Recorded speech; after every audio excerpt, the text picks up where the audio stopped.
It's adventure time. I'm on the train, I've got my bike, and out here is the Jura, and we're getting close to something fun.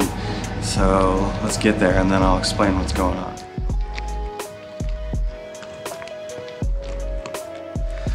So this all started a couple weeks ago.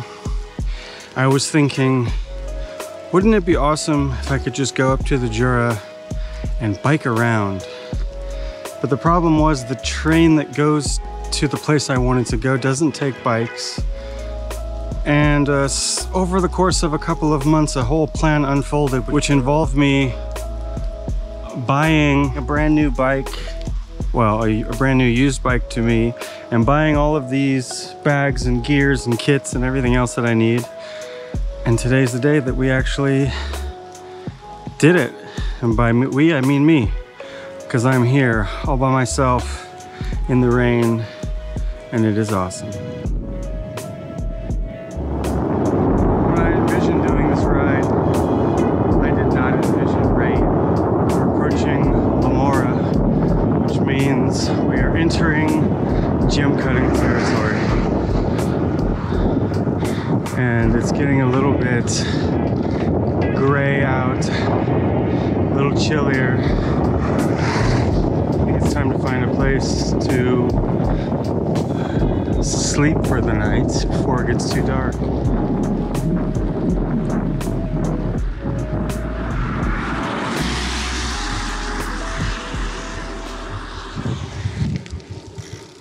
I have once again reached civilization.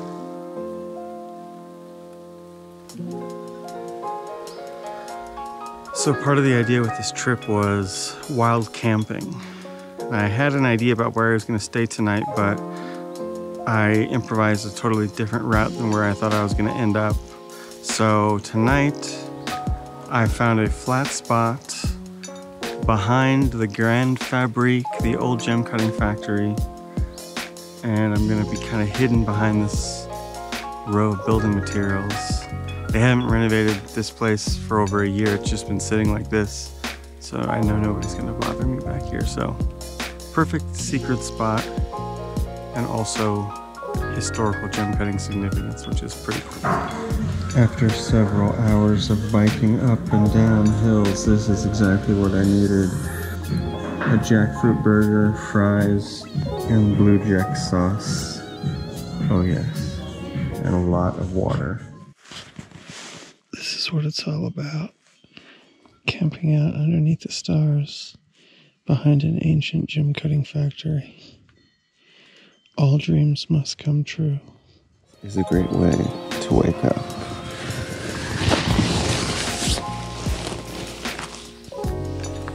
Beautiful everything.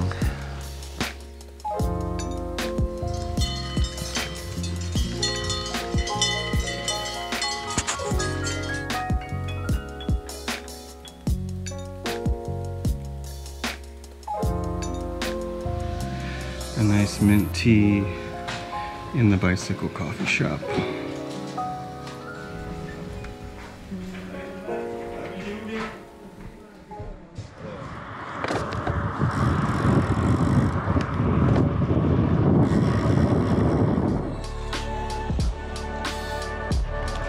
So it's day 2. I just spent the morning getting all set up and cleaned up after my wild night of camping. It was a cold night and I learned a lot of stuff about my gear. I need a warmer sleeping bag. But anyway, it's a super sunny day today, no more rain, and I have just come down the zigzaggy path and I am in front of a favorite museum of mine, Trebbia Villermo. They've got a jewelry shop in the bottom and a lapidary museum in the top. And I'm a little nervous that I just came down a gigantic hill and I'm gonna have to go back up it.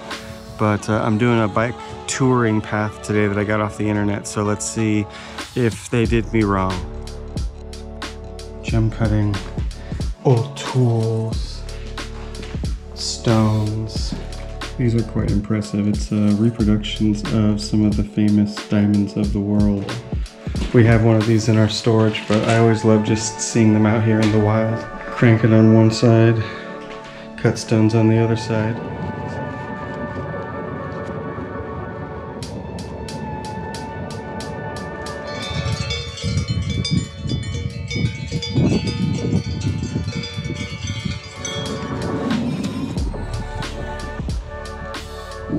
I'm riding along seemingly in the middle of nowhere, and all of a sudden I recognize the area because I am now approaching another gem cutting house. This one is the Martini. If you watch my video on the Jura, you might have seen it before. This was an old gem cutting home factory.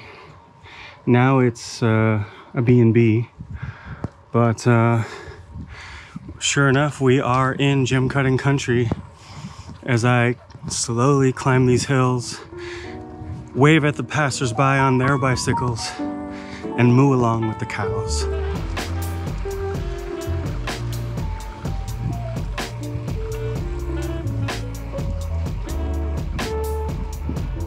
I'm at a bar on the border of Switzerland.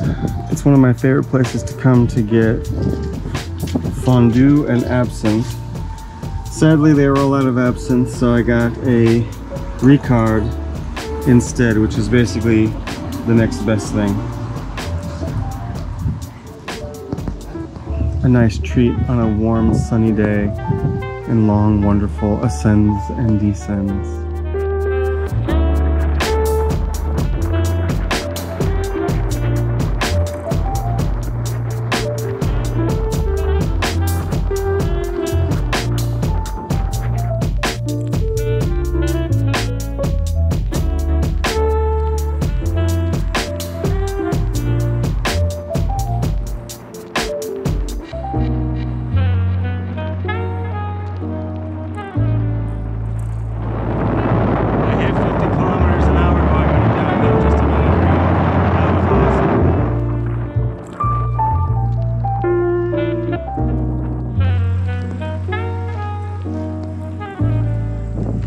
I just arrived in Lamora, one of my favorite places of the Jura, and always have to pay my respects to the Musée des Lapidaires, Museum of Gem Cutting.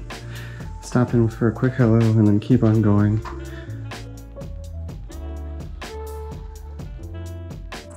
I made it to Septmoncel, home of the gem cutters, one of my favorite places in the Jura.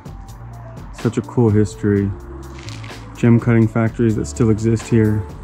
Tons of old buildings and just beautiful, beautiful, beautiful scenery. The mountains just surround us on all sides. Feels very secret.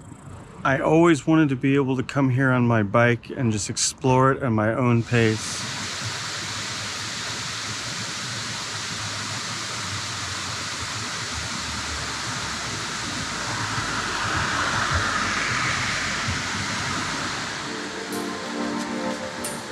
It's all downhill, baby.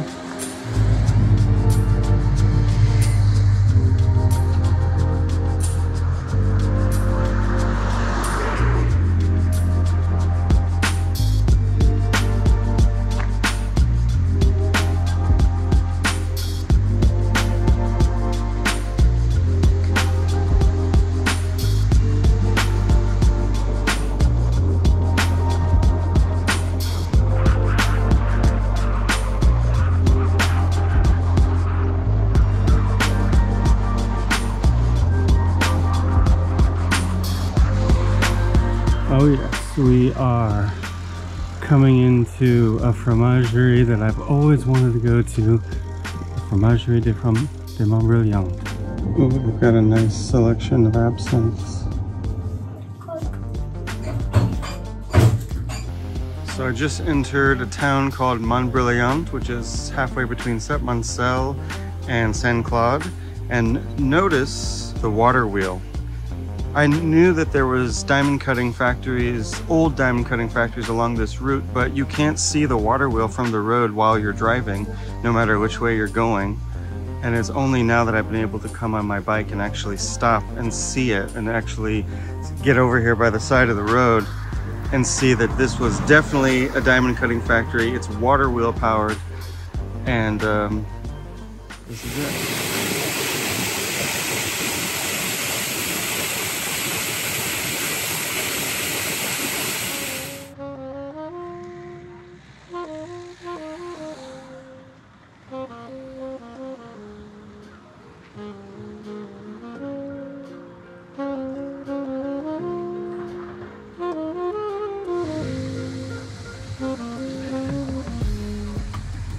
Just what I needed to end the ride for the day.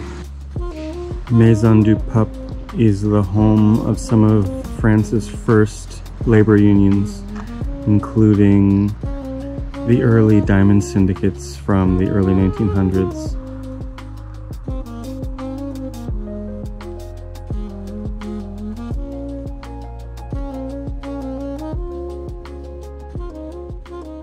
It's 5:43 on the third morning. I slept behind a cheese manufacturing plant, which I thought would be a good place to sleep because they don't open until 9 a.m. and I knew I was leaving at 5. But no, they got a milk delivery at 3 a.m. and then a whole bunch of people showed up at like 3:30 and were just hanging out. Nobody, I don't know if they saw me or didn't care, but I didn't sleep as much as I wish. But anyway, it's the last day. I have a little bit of a ride in the dark through Saint Claude and then a train home.